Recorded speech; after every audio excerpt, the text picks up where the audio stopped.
This is the best way how you can use dog units in Rome 2. You put them close to a gate and then wait until enemy archers are in an unsafe position, not very well protected by infantry. And then you just simply give an attack order on the archer and your dogs will start running straight to the archer unit and you can catch them by surprise. And apart from the dogs, I will show you how to use every single Rome 2 unit type at its best. Next up we got elephants. So elephants is another risky unit, just like the dogs. It is very expensive and it doesn't always pay off. The biggest chance to make an elephant work, at least when you're defending, because on attack it's almost impossible. But for defense, you got to hide it inside your settlement. You got to or wait for opportunity where there are no archers and no pila or peltas units like furrow spears and attack that part of the army. But if your opponents are playing it right, you will have to save your elephant till late game, where most of the ammo is used, and that is also when the enemy morale is at its lowest point, because there are less units at the battlefield and the elephant scares units away. Make sure to avoid units with shoot wall and make sure to avoid furrow spear units. And furthermore, once you're in there, spam attack orders,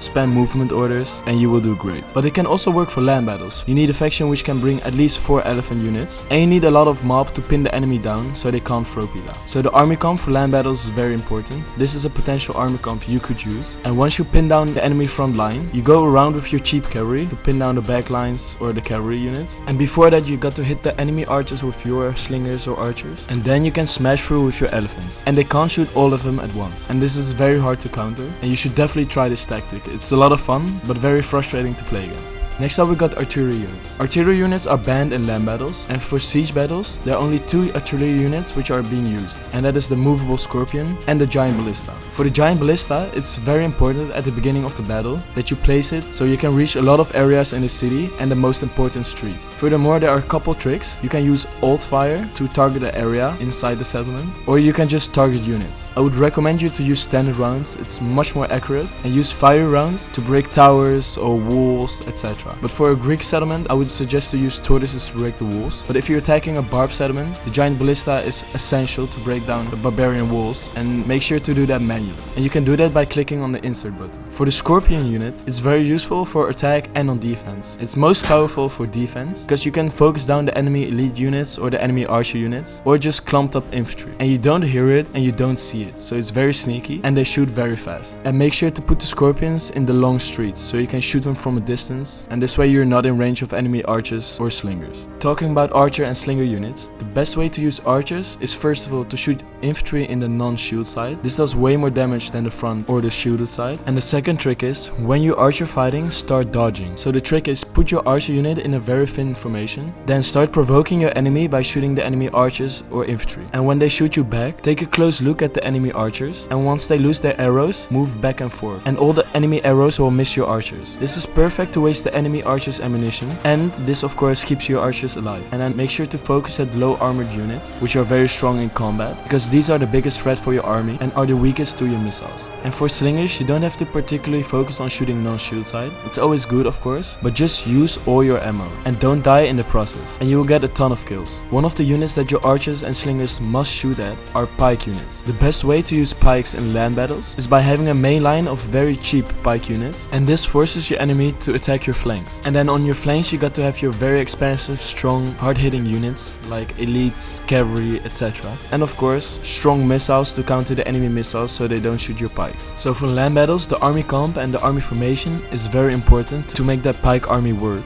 But to be honest, it's very hard to use pikes in land battles. Most of the times it doesn't work. But for sieges, they can be very powerful, especially against AI. But against other players, it is very important to keep your pikes away from the enemy missiles. And there's a rule which everyone plays by, is that you can't pike stack. So if you want to make sure pikes work in a siege battle, you got to have strong missile units to counter the enemy missile units and win the missile fight. And furthermore, you got to be facing factions which don't have furrow spear units. And this is the biggest chance for you to succeed with pike units, because without missiles and without pila, you basically can't kill pikes if you don't let them get surrounded. And that is how you will succeed with pikemen. The one unit type that should really stay away from pikes are cav units. The best way to use cav units in land battles is by having your cavalry on the flanks, try a surround of course, and hammer the back of the baseline infantry. But that isn't as easy as it sounds, because your enemy will also have cavalry, which you got to fight against, and melee cav is the best at fighting other cavalry units. Shock cav is the best at doing damage against infantry. And if you're bringing shock cav in a land battle, I would suggest to charge the baseline infantry of your enemy just before the clash of the infantry lines. This way your enemy main line is disrupted and you get get a clean charge off with your infantry. This is a very powerful trick which you can do with your cavalry. Another trick for cavalry in land battles is using missile cavalry, which are very annoying to face against. But in this video I showed how to counter them. But anyway, using missile cavalry is extremely powerful to take down enemy melee cavalry or shock cavalry, but it's also just very powerful at bringing down infantry. And if you bring an expensive missile cavalry, they're also good in combat. Missile cavalry late game is very powerful because you can surround your enemy when it's a lot smaller and shoot into all their backs. But don't forget, it's very hard to micro and your baseline infantry and cavalry and also your missile cavalry. But cavalry in sieges plays a different role. It's still very important to bring it on attack and defense. On attack because you got to protect your archers and your infantry, especially late game, but also for sally outs against enemy cavalry units. But for defense it's even more powerful. You can do the well-known sally outs with your cavalry and try and take out the enemy missiles, which are most of the times the most important units of attack. But again, late game cavalry units also in siege battles are very powerful because the armies are getting smaller and smaller, and at one point you won't have enough units to cover every choke point you're attacking or defending. And that is where cavalry comes in and can do a ton of damage. And once it reaches your backlines, it's over. Next up we got Peltas and Fur Spear type units. These are very effective at zoning away enemy archers from certain positions, because most of the times Peltas and Fur Spear units are armored, so it's not worth really shooting them compared to archers. And you can just stand behind your main line and throw at the enemy archers if they're standing close to the main front. Especially the Peltas are good at this because they have even more range than the Fur Spears. The Fur Spears are very nice because after they've thrown their ammo, they are decent in combat. Trust me, the stats are literally lying to you. As long as you keep psycho charging them with other Fur Spears or just other units, they can wreck easy another 50 to 100 kills in combat against decent units. The ammo of the Peltas units does way more damage though, but you got to use them both in the same way. You basically got to put the fighting unit into shoot wall and make sure your enemy surrounds you a little bit and shows their non-shield side. And you just got to stand behind that unit and just unleash hell on them, and you will wreck a ton of kills. So yeah, you are depending on other units to make sure your Peltas and Fur Spear units really succeed. Fur Spears and Peltas do counter one unit very well, and that are Chariots. Chariots can be extremely strong in two different ways. One, on defense by a surprise, when your enemy is distracted and is not expecting a Chariot sally out. But the biggest weakness to this unit is shoot wall and Pila. One volley of Pila can destroy a half a Chariot unit, and this is the most difficult part of Chariots. They are just very fragile. There is one different way on defense where you can make Chariots work, and that is when you do a full ambush sally out in the beginning of the battle. How does this work? The attacking armies have all their units set up in tortoises and towers, etc., ready to attack the city, and you got to spam a lot of ambushers with a lot of chariots and make sure the ambushers are standing before the battle starts in front of the enemy army guerrilla deployed, so they are ready to pin the enemy units down once the battle starts, so they can't throw their Pila at the chariots, and then you can just smash through and run through every unit with your chariots and do a crazy amount of damage. And this can be very powerful, especially if you bring like 3 chariots a person, but in recent tournaments there are rules against this, where you can bring only 1 chariot a player. So yeah, chariots are very strong but extremely risky. And last but not least, we got the 4 different infantry unit types. I separate the hoplites from the high cycle charge units, from the baseline infantry units, and from the high damage but low armored units. So first of all, the baseline unit is your standard mid tier, which has a normal charge bonus around 20, got decent stats, decent melee attack, decent armor, etc.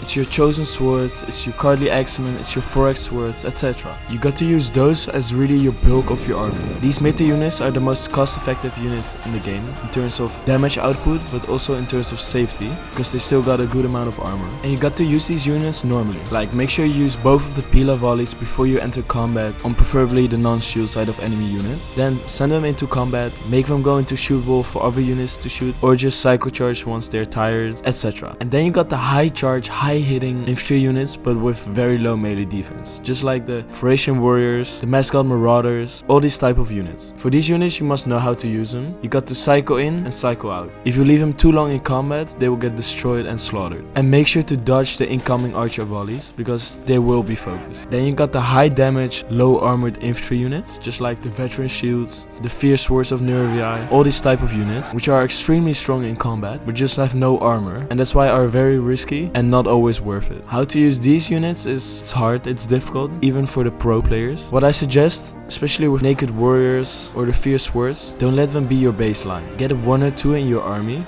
and put them close to the wall or in positions where enemy archers can't hit them. And just make sure they don't get shot and get to see a lot of fighting. And then they will get a crazy amount of kills. For the last unit type, the hoplites, you got to always put them in hoplite wall. You get the 5 bonus versus infantry and extra melee defense, but you got to pay attention because you got to frequently give attack orders on your enemy units. And don't forget to press guard mode on the hoplite, because otherwise they will follow the unit and proof through everything. And you got to remember, just like I explained in the video where I exposed all the total war mechanics, is that once a unit gets attacked in one side, it will get a 20 to 25% decrease in melee defense. So as long as you can frontally fight your enemy, your hoplites will get a ton of kills, but you got to know which hoplites to bring. Most of the elite hoplites are worth to bring, but knowing which hoplites are really worth the price, etc., you have to watch the unit tier list ranking. And over there I explained which units are very nice to bring and which are a no-go. So watch that after this, and make sure to press the like button so more people will get better at the game and we can have very nice battles in Rome 2.